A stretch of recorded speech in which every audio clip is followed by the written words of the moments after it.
Hello student, welcome to my channel শিক্ষা নিকেতন। আশা করি তোমরা সবাই ভালো আছো এবং ঘরেই আছো। বর্তমান পরিস্থিতিতে আমাদের সবারই স্কুল বন্ধ, তাই কার্যত পড়াশোনাটাও অনেকটাই পিছিয়ে পড়েছি আমরা। কিন্তু পড়াশোনা পিছিয়ে পড়লে তো হবে না, পড়াশোনাকে আমাদের সঠিকভাবে করতেই হবে। তাই সেই পড়াশোনার ধারাবাহিকতাকে বজায় রাখার জন্য আমার এই চ্যানেলটা ওপেন করা, এবং বিশেষ করে ইতিহাস বিষয়টিকে আরও সহজভাবে তোমাদের সামনে উপস্থাপন করার জন্য এই চ্যানেলটি আমি ওপেন করেছি। তবে পড়ানোর পূর্বে বলবো, আমার এই ভিডিওটি অবশ্যই তোমরা লাইক করবে, শেয়ার করবে এবং চ্যানেলটিকে সাবস্ক্রাইব করতে ভুলবে না। সাবস্ক্রাইব করার পর পাশে থাকা বেল আইকনটি অবশ্যই প্রেস করবে, কারণ এই ধরনের পড়াশোনা সংক্রান্ত ভিডিও সবার আগে পাওয়ার জন্য তোমরা অবশ্যই বেল আইকনটি প্রেস করবে। চলো, আজকে তোমাদের আমি ষষ্ঠ শ্রেণীর প্রথম অধ্যায় ইতিহাসের ধারণা এই অধ্যায়টি পড়াবো। আজ তোমাদের আমি ষষ্ঠ শ্রেণীর প্রথম অধ্যায় ইতিহাসের ধারণা এই অধ্যায়টি পড়াবো। পড়ানোর পূর্বেই বলি, ইতিহাস শব্দটা শুনলে সবারই একটা মনে ভয় হয়। মনে হয় বাবা, কি করে এত কিছু মনে রাখবো, সন তারিখ, রাজার নাম, বিভিন্ন রাজবংশ, বিভিন্ন বিষয়, মনে হয় যেন বাবা পারবো না। কিন্তু তোমাদের সকলকে একটাই আমি কথা বলবো, যে কোনো বিষয়কেই ভয় পাওয়ার কোনো প্রয়োজন নেই। বিষয়টাকে সুন্দরভাবে তুমি যদি গল্পের মতো করে নাও, তাহলে দেখবে সেই বিষয়টি তোমার কাছে অতি সহজ হয়ে যায়। তো চলো, আজকে আমি ষষ্ঠ শ্রেণীর প্রথম অধ্যায় ইতিহাসের ধারণা এই অধ্যায়টি পড়ানো শুরু করি। পড়ানোর পূর্বেই বলি যে ইতিহাস কি, বা ইতিহাস বলতে কি বোঝো। এই ইতিহাস শব্দের অর্থ হলো পুরনো দিনের কথা।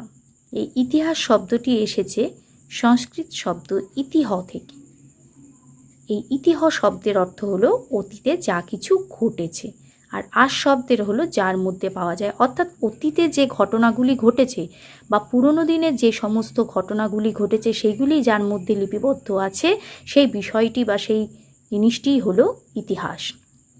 তাহলে এই ইতিহাস সম্পর্কে আমাদের ধারণা কিছুটা হলেও স্পষ্ট হলো, যে ইতিহাস শব্দের অর্থ হলো পুরনো দিনের কথা। তো এই ইতিহাস এইবার তোমাদের বইতে রয়েছে, যেমন দেখো, কবে, কেন, কিভাবে, কোথায়। ইতিহাস শব্দ বা ইতিহাস পড়তে গেলেই আমাদের এই চারটে প্রশ্নের সঠিক উত্তর যদি আমরা জানতে পারি, তবে ইতিহাস সম্পর্কে আমাদের সঠিক জ্ঞান লাভ করতে পারবো আমরা। কবে, কেন, কিভাবে, কোথায়, মানে কবে হয়েছে, কেন হয়েছে, কিভাবে হয়েছে, কোথায় হয়েছে। এখানে যেমন মানুষ পাথরের ব্যবহার মানুষ শিখেছে সবার প্রথমে, তারপরে আস্তে আস্তে ধাতুর ব্যবহার, এভাবে ধাপে ধাপে ধাপে ধাপে মানুষ বিভিন্ন জিনিসের ব্যবহার শিখেছে, এবং সেটা কবে শিখেছে, কিভাবে শিখেছে, কোথা থেকে মানুষ জিনিসটা পেয়েছে, এই সমস্ত প্রশ্নের একত্রীকরণই হলো আমাদের ইতিহাস। তো আমি যে বিষয়গুলো দাগ দিয়ে দিয়েছি, সেই বিষয়গুলো তোমরা তোমাদের বইতে দাগ দিয়ে নেবে এবং সেই বিষয়গুলোকেই বেশি করে মনে রাখবে। এরপরে আমরা চলে আসি, এখানে দেখো, অনেক দিন আগের কথা।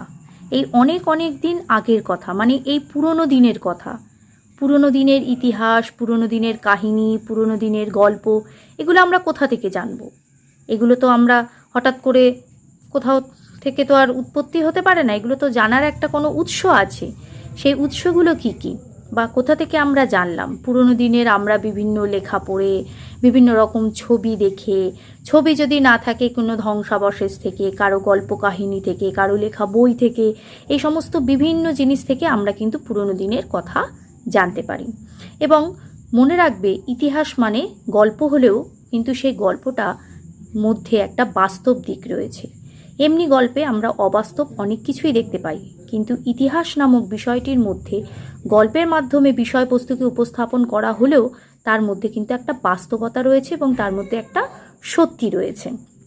সেটাই রয়েছে তোমাদের অনেক দিন আগের কথা। এবার আমরা চলে আসি টুকরো কথা, যেখানে রয়েছে নদীমাতৃক সভ্যতা। এই নদীমাতৃক সভ্যতা কাকে বলে? নদীকে কেন্দ্র করে যে সমস্ত সভ্যতাগুলি গড়ে উঠেছিল তাকে বলা হয় নদীমাতৃক সভ্যতা। তাহলে নদীমাতৃক সভ্যতা কাকে বলে? নদীকে কেন্দ্র করে যে সমস্ত সভ্যতা গড়ে উঠেছিল তাকে বলা হয় নদীমাতৃক সভ্যতা। আমি তোমাদের পড়াচ্ছি যেভাবে সেইভাবেই তোমরা মনে রাখার চেষ্টা করবে, দেখবে বিষয়টা তোমাদের কাছে অনেক সহজ হয়ে গিয়েছে। এবং এই যে আমি যে দাগ দিয়ে দিয়েছি, আন্ডারলাইন করে দিয়েছি, এগুলো তোমরা তোমাদের বইতেও আন্ডারলাইন করে নেবে। তাহলে নদীমাতৃক সভ্যতা কাকে বলবে, এটা খুব ইম্পর্টেন্ট, ভেরি ভেরি ইম্পর্টেন্ট আমি দিয়ে দিয়েছি, তোমরাও তোমাদের বইতে স্টার মার্কস করে নেবে বা ভেরি ভেরি ইম্পর্টেন্ট লিখে নেবে। তাহলে নদীমাতৃক সভ্যতা কাকে বলে, নদীকে কেন্দ্র করে যে সমস্ত সভ্যতা গড়ে উঠেছিল তাকে বলা হয় নদীমাতৃক সভ্যতা। এই যে নদীমাতৃক সভ্যতা, আগেকার দিনে নদীকে কেন্দ্র করেই মূলত সভ্যতাগুলি গড়ে উঠেছিল। এবার তোমাদের মনে প্রশ্ন আসতেই পারে যে কেন নদীকে কেন্দ্র করেই কেন সভ্যতাগুলো গড়ে উঠবে, অন্য কিছুকে কেন্দ্র করেও তো সভ্যতাগুলি গড়ে উঠেছিল। হ্যাঁ, প্রশ্নটা আসা স্বাভাবিকই, কিন্তু নদীকে কেন্দ্র করে কেন সভ্যতা গড়ে উঠেছিল তার পেছনেও কিন্তু কিছু কারণ রয়েছে, যে কারণগুলো হয়তো তোমাদের বইতে সেইভাবে নেই, আমি তোমাদের একটা দুটো বলছি। দেখো, কোনো কিছু প্রতিষ্ঠা হওয়া বা স্থাপন হওয়া পেছনে কিছু না কিছু কারণ থাকবেই। এই নদীমাতৃক সভ্যতাও গড়ে উঠেছিল কিছু কারণে। কারণ নদীর তীরে যদি কোনো সভ্যতা গড়ে ওঠে তাহলে সেই সভ্যতা কি হবে, সেই সভ্যতা নদী থেকে জল পাবে, নদীর তীরবর্তী অঞ্চলে যদি তারা বসতি গড়ে তোলে নদী থেকে জল পাবে, নদীর মাধ্যমে তারা ব্যবসা বাণিজ্য করতে পারবে, নদীর মাছ তারা খাদ্য হিসেবে গ্রহণ করতে পারবে, পশুপালন কৃষিকাজের ক্ষেত্রেও তাদের অনেক রকম সুবিধা হবে। এই সুবিধার কথাগুলি তারা মাথায় রেখেই কিন্তু নদীর তীরবর্তী অঞ্চলে তারা সভ্যতার সূচনা করেছিল বা বসতি গড়ে তুলেছিল। তাহলে এই বিষয়টা তোমরা বুঝতে পারলে। এরপরে আমরা চলে আসি ইতিহাসের কথা, মানুষের কথা। এই বিষয়গুলি শুধু গল্পের আকারে পড়ে নেবে, বা আমি যেভাবে তোমাদের গল্পের মতো করে বলছি সেইভাবে তোমরা মনে রাখার চেষ্টা করবে। এখানে তেমন কিছু খুব ইম্পর্টেন্ট প্রশ্ন নেই। ইতিহাসের কথা, মানুষের কথা। এই ইতিহাস তো মানুষকে নিয়েই, মানুষ পরিবেশকে নিয়েই তো ইতিহাস। মানুষকে বাদ দিয়ে তো, পরিবেশকে বাদ দিয়ে তো ইতিহাস হতে পারে না। তাই মানুষের কথা, মানুষের জীবনযাপন, মানুষের পোশাক আশাক, মানুষের আচার আচরণ, পরিবেশের বিভিন্ন রকম দিক, এই সমস্ত কিছু নিয়েই ইতিহাস। তাই পরিবেশ আর ইতিহাসের সঙ্গে একটা নিবিড় সম্পর্ক আছে। মানুষের সঙ্গেও যেমন আছে, পরিবেশের সঙ্গেও আছে। তাই এখানে কি বলছে, ইতিহাসের কথা, মানুষের কথা, মানে মানুষ এবং ইতিহাস একে অপরের পরিপূরক, এবং তার সঙ্গে যুক্ত হয়েছে কি, আমাদের পরিবেশ। তাহলে এই বিষয়টা তোমরা বুঝতে পারলে, ইতিহাসের কথা আর মানুষের কথা। এরপরে আমরা চলে যাই, পরের পাতাতে রয়েছে ইতিহাস আর ভূগোল। ইতিহাস আর ভূগোল, তোমাদের একটা বিষয় বলি যে প্রতিটা বিষয়ের সঙ্গে প্রতিটা বিষয়ের একটা নিবিড় সম্পর্ক রয়েছে, যে সম্পর্ক হয়তো আমরা সচরাচর দেখতে পাই না, কিন্তু একটু গভীরভাবে চিন্তা করলে আমরা দেখতে পাবো যে প্রতিটা বিষয়ের সঙ্গে প্রতিটা বিষয়ের একটা গভীর সম্পর্ক রয়েছে। এখানে যেহেতু আমরা ইতিহাস বিষয়টি পড়ছি, তাই ইতিহাসের সঙ্গে ভূগোলের একটা সম্পর্ক রয়েছে, সেটা তোমাদের এখানে ব্যাখ্যা করা হয়েছে। তোমাদের এখানে একটা উদাহরণের মাধ্যমে দেখানো হয়েছে যে কিভাবে ইতিহাসের সঙ্গে ভূগোলের সম্পর্ক রয়েছে। আমি এই বিষয়টা তোমাদের একটা ছোট্ট গল্পের মতো করে বলছি। ধরো, মরুভূমি অঞ্চলে বেড়াতে গিয়েছো, কিংবা অন্য কোথাও তোমরা নদীর তীরবর্তী অঞ্চলে বেড়াতে গিয়েছো। মরুভূমি অঞ্চলে যখন তোমরা বেড়াতে যাবে তখন সেখানকার যানবাহন কি হবে, উট হবে। নদীর তীরবর্তী অঞ্চলে যখন বেড়াতে যাবে তখন সেখানকার যানবাহন কি হবে, নৌকা হবে। মরুভূমি অঞ্চলে মানুষের জীবনযাত্রা দেখবে একরকম, নদীর তীরবর্তী অঞ্চলে মানুষের জীবনযাত্রা দেখবে আরেক রকম। মানে অঞ্চল ভেদে মানুষের জীবনযাত্রা, মানুষের খাদ্য, মানুষের পোশাক সমস্তটাই পরিবর্তন হচ্ছে। তাই এই যে পরিবেশ এবং অঞ্চল, এটা তো একটা ভূগোল, এবং এই মানুষের জীবনযাত্রা, মানুষ সম্পর্কে জানা, এটা হচ্ছে তোমার ইতিহাস। তাহলে আমরা বুঝতে পারলাম যে ইতিহাস আর ভূগোল কিভাবে একে অপরের সঙ্গে জড়িত রয়েছে। তাই এখানে এটাই বলতে চেয়েছে, ইতিহাস আর ভূগোল একে অপরের সঙ্গে নিবিড়ভাবে জড়িত। এখানে যে যানবাহনের কথা আমরা বললাম সেটা হচ্ছে ইতিহাসের কথা, আর এই যে পরিবেশ বললাম, মরুভূমির পরিবেশ একরকম, নদীর তীরবর্তী অঞ্চলের পরিবেশ একরকম, সেটা হচ্ছে ভূগোল। তাহলে আমরা বুঝতে পারলাম ভূগোল আর ইতিহাসের সঙ্গে কিভাবে নিবিড় সম্পর্ক রয়েছে। এইবার আমরা চলে আসি ভারতীয় উপমহাদেশের ভূগোল ইতিহাস। ভারতকে উপমহাদেশ বলে আখ্যায়িত করা হতো। আমরা হচ্ছে এশিয়া মহাদেশে থাকি, এশিয়া মহাদেশেরই একটা দেশ হচ্ছে ভারতবর্ষ। এই ভারতবর্ষকে উপমহাদেশ বলা হয়। কেন বলা হয়? কারণ একটা মহাদেশে যে সমস্ত বৈশিষ্ট্যগুলি থাকার দরকার সেই বৈশিষ্ট্যগুলি আমাদের এই ভারত উপমহাদেশেও রয়েছে। তার জন্যই ভারতকে উপমহাদেশ আখ্যায়িত করা হয়েছে। এই উপমহাদেশ মানে দেখো তোমাদের আমি এখানে দাগ দিয়ে দিয়েছি, দেখবে উপমহাদেশ মানে প্রায় একটা মহাদেশের মতোই বড় অঞ্চল, যেখানে মানে সেখানে নানা রকম পরিবেশ ও মানুষ, পাহাড়, নদী, সমুদ্র, মরুভূমি সব মিলিয়ে মহাদেশের পরিবেশ, মানুষের খাবার, পোশাক, ঘরবাড়ি নানা রকম, এই হরেক রকম মিলেমিশে বিরাট একটা এলাকা নিয়ে তৈরি হয়েছিল ভারতীয় উপমহাদেশ। মানে ভারতীয় উপমহাদেশের কী কী জিনিসগুলো রয়েছে সেগুলোই হচ্ছে তোমাদের এখানে বলা হলো। এইবার বলছে ভারতীয় উপমহাদেশের কোন দিকে কি রয়েছে, বা ভারতীয় উপমহাদেশ কী নিয়ে তৈরি হয়েছে। বলছে ভারতীয় উপমহাদেশের উত্তর দিকে। এইবার তোমরা অনেকেই হচ্ছে একটু গুলিয়ে ফেলো যে ম্যাপের আমরা কোন দিকটা উত্তর ধরবো, কোন দিকটা দক্ষিণ ধরবো।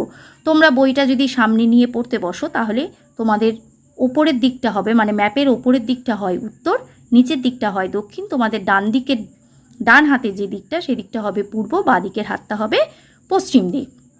তাহলে কি বলছে, ভারতবর্ষের উত্তর দিকে আমরা জানি পুরো পাহাড়ি অঞ্চল, সিন্ধু ও গঙ্গা নদীর দুপাশের বিরাট সমভূমি অঞ্চল, বিন্ধ্য পর্বতের দক্ষিণ দিকে 3 কোনা অঞ্চল, এই নিয়ে তৈরি হয়েছিল ভারতীয় উপমহাদেশের ভূগোল। তাহলে ভারত উপমহাদেশের ভূগোল কি নিয়ে তৈরি হয়েছিল তোমাদের মানে বুঝতে কোনো অসুবিধা হলো না? ভারতের উত্তরে রয়েছে পাহাড়ি অঞ্চল, সিন্ধু ও গঙ্গা নদীর দুপাশের বিরাট সমভূমি অঞ্চল, বিন্ধ্য পর্বতের দক্ষিণে 3 কোনা অঞ্চল, এই নিয়ে তৈরি হয়েছিল ভারতীয় উপমহাদেশের ভূগোল। এইবার বলছে এই যে ভারত, এই নামটার উৎপত্তি হলো কোথা থেকে। এই ভারতীয় উপমহাদেশকে একসময় বলা হতো ভারতবর্ষ। এই ভারতবর্ষ নামকরণ হলো কি করে? বলছে ভরত ছিল একটা পুরনো জনগোষ্ঠী। ভালো করে বোঝো, ভরত ছিল একটা পুরনো জনগোষ্ঠী। ওই জনগোষ্ঠী যে অঞ্চলে থাকতো তাকে বলা হতো ভারতবর্ষ। তাহলে ভারতবর্ষ বলতে কিন্তু তখন গোটা ভারত উপমহাদেশকে কিন্তু বোঝাতো না। কি বলতো, ভরত নামে যে জনগোষ্ঠীটা ছিল সেই জনগোষ্ঠী যে অঞ্চলে থাকতো তাকে বলা হতো ভারতবর্ষ। দেখো আমি সব হচ্ছে তোমাদের দাগ দিয়ে দিয়েছি, এই দাগ দেওয়া অংশগুলো তোমরাও দাগ দিয়ে নেবে এবং এইগুলো ভালোভাবে পড়বে। ভারত শব্দের একটি অর্থ হলো ভরতের বংশধর।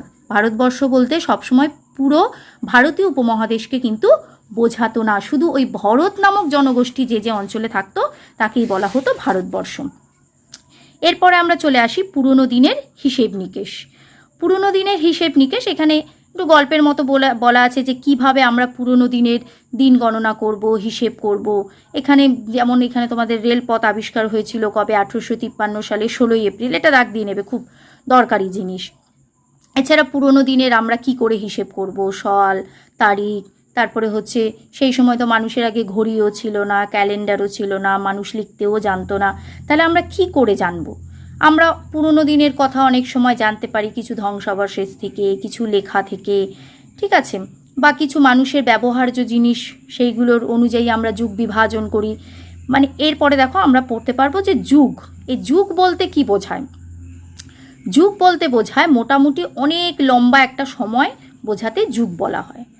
এই যুগ, তাহলে যুগ বলতে কি বোঝায়, যখন অনেক লম্বা একটা সময় বোঝাতো তাকে বলা হতো কি যুগ। আবার ধরো হাজার হাজার বছর এই পৃথিবীতে বরফ জমেছিল, তাহলে আমরা সেই সময়টাকে কি বলবো, বরফের যুগ। দেখো এখানে আমি দেখো হাজার হাজার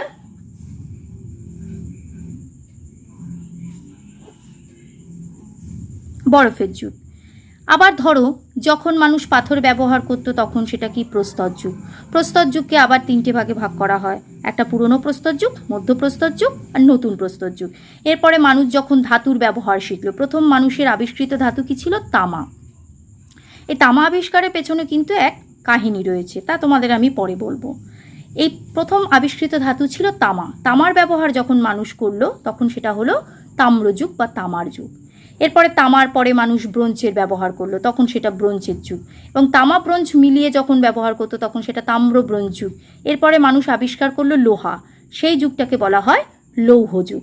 তবে একটা বিষয় তোমাদের একটু বলে রাখা ভালো, এই যে যে যুগগুলো ধরো পাথরের যুগ, লৌহ যুগ বা তাম্র যুগ, তাম্র ব্রোঞ্জ যুগ, এই যুগগুলো মানে কবে ঠিক এর সূচনা হয়েছিল এবং কবে শেষ হয়েছিল সঠিকভাবে তার ব্যাখ্যা দেওয়া কিন্তু সম্ভব নয়।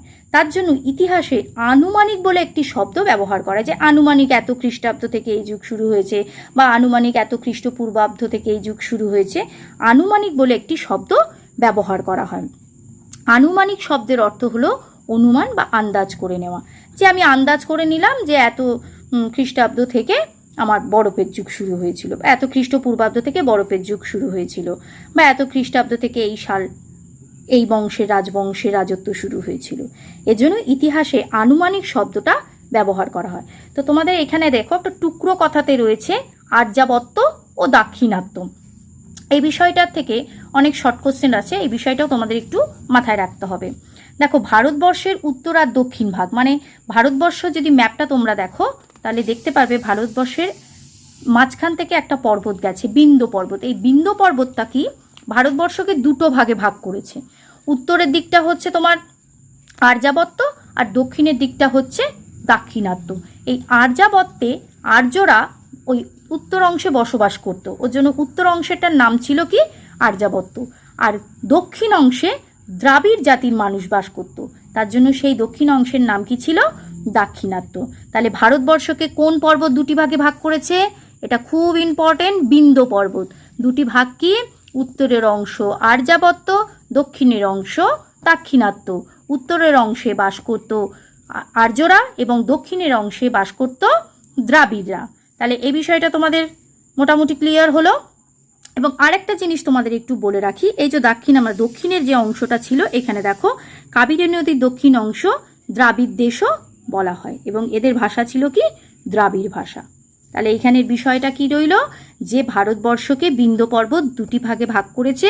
উত্তরের দিকটা আর্যাবর্ত এবং দক্ষিণের দিকটা হচ্ছে দাক্ষিণাত্য। উত্তরে আর্যরা থাকতো এবং দক্ষিণে থাকতো দ্রাবিড়রা। এখানে টুকরো কথাতে দেখো আবার রয়েছে যে ইতিহাসকে তিনটি ভাগে ভাগ করেছে, একটা প্রাক ইতিহাস, প্রায় ইতিহাস এবং ইতিহাস। এই বিষয়টা তোমরা একটুখানি খুব ভালো করে মাথায় নিয়ে নাও এবং খুব কঠিনভাবে নিতে হবে না, বা মনে কি করে রাখবে সেভাবে আমি যেভাবে তোমাদেরকে বোঝাচ্ছি তোমরা সেইভাবেই হচ্ছে মাথায় রাখো। দেখো এখানে প্রাক ইতিহাস, প্রাক শব্দটার অর্থ হলো আগের। তার মানে এক সময় মানুষ কি হয়েছিল, লিখতে পারতো না। আমরা ধরো প্রাচীন যুগের কথা যদি যাই, আদিম মানুষ যখন ছিল, আদিম মানুষেরা কি লিখতে পারতো? আদিম মানুষেরা লিখতে পারতো না। সেই সময় মানুষ কথাও ঠিকঠাক করে বলতে পারতো না, তারা ইশারার মাধ্যমে কথা বলতো। তাদের সেই ইশারার বিষয়গুলোকে আমাদের বুঝে নিতে হতো, মানে সেই সময় কোনো লিখিত উপাদানও ছিল না।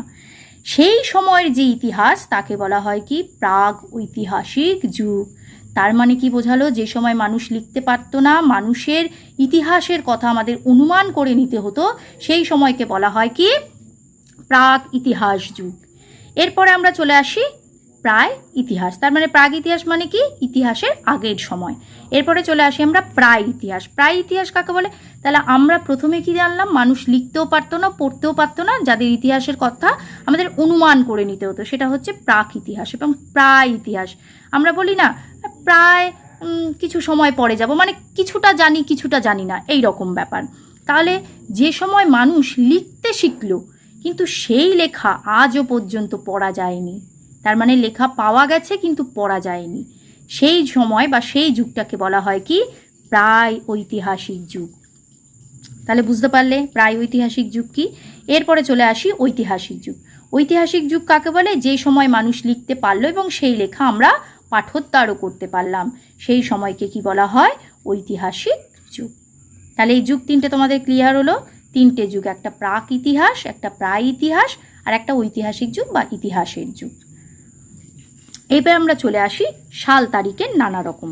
সাল তারিখের নানা রকম মানে এই যে সাল গোনা শুরু হলো, মানুষের কোনো রাজবংশের রাজত্বকাল কবে থেকে শুরু হয়েছে, তাদের বিভিন্ন রকম কার্যকলাপ করেছে, বিভিন্ন বিদ্রোহ বিপ্লব সেগুলো কবে হয়েছে, এগুলো জানার জন্য আমাদের সাল তারিখ অবশ্যই জানা দরকার। এর জন্য সাল বোঝাতে মানুষ অব্দ বছর শুরু করলো। এইরকমই বিভিন্ন রাজাদের শাসন ধরেও অব্দ গণনা আগে হতো, যেমন ধরো কনিষ্কাব্দ, গুপ্তাব্দ, হর্ষাব্দ, সেই রকম। বলছে কুষাণদের সম্রাট কনিষ্ক ছিল শ্রেষ্ঠ সম্রাট, তিনি সিংহাসনে বসে এক নতুন অব্দ গোনা চালু করেন। তাহলে কনিষ্ক কুষাণ কুষাণ কনিষ্ক, কুষাণ সম্রাট কনিষ্ক সিংহাসনে বসে এক নতুন অব্দ গোনা চালু করেন। সেই অব্দ গোনাকে বলা হয় কনিষ্কাব্দ, কনিষ্কযুক্ত অব্দ। মানে কনিষ্ক ছিল রাজা, তিনি যে বছর গণনা শুরু করে তার সঙ্গে একসঙ্গে সন্ধি হয়ে গেল কনিষ্কাব্দ, কনিষ্কাব্দ। এই কনিষ্কাব্দের আরেক নাম কিন্তু শকাব্দ। পরীক্ষার সময় অনেক সময় কনিষ্কাব্দ দেয় না, বলা হয় শকাব্দ। কোন রাজার আমল থেকে? শকাব্দ গোনা শুরু হয় বা কোন সাল থেকে, এটা অবশ্যই খুব ইম্পর্টেন্ট। শকাব্দ 78 খ্রিস্টাব্দ থেকে শুরু হয়। এইবার গুপ্ত সম্রাট প্রথম চন্দ্রগুপ্ত একটা অব্দ গণনা চালু করেন, তাকে কি বলা হয়? গুপ্তাব্দ। গুপ্ত সম্রাট চালু করেছিল গুপ্ত যুগে, ওর জন্য গুপ্তযুক্ত অব্দ গুপ্তাব্দ। সেটা কবে থেকে গোনা শুরু হয়েছিল? 319 থেকে 320। তাহলে কনিষ্কাব্দ আমরা কবে থেকে পেলাম? 78। গুপ্তাব্দ কবে? 319 থেকে 320। এরপরে হর্ষবর্ধনের সময় থেকেও একটা অব্দ গোনা শুরু হয়েছিল, সেটাকে কি বলা হয়? হর্ষাব্দ। হর্ষযুক্ত অব্দ, হর্ষাব্দ। ঠিক আছে, সেটা কবে থেকে শুরু হয়েছিল? মানে হর্ষবর্ধন যবে সিংহাসনে বসেছিল সেই সাল থেকে, 606 খ্রিস্টাব্দ থেকে। তাহলে এখানে আমরা এই সাল তারিখে নানা রকমই কি পেলাম? কনিষ্কাব্দ, গুপ্তাব্দ এবং হর্ষাব্দ। 78 খ্রিস্টাব্দ, 319 থেকে 320 খ্রিস্টাব্দ আর 606 খ্রিস্টাব্দ। তাহলে এই বিষয়টা তোমাদের ক্লিয়ার হলো, সাল তারিখের নানা রকম। শ্রেণীর প্রথম অধ্যায় আজকে এই পর্যন্তই শেষ করলাম। এর পরবর্তী অংশ দেখার জন্য অবশ্যই তোমরা চ্যানেলটিকে সাবস্ক্রাইব করবে এবং পাশে থাকা বেল আইকনটি প্রেস করবে এবং কমেন্ট করে জানাবে যে ভিডিওটি কেমন হয়েছে।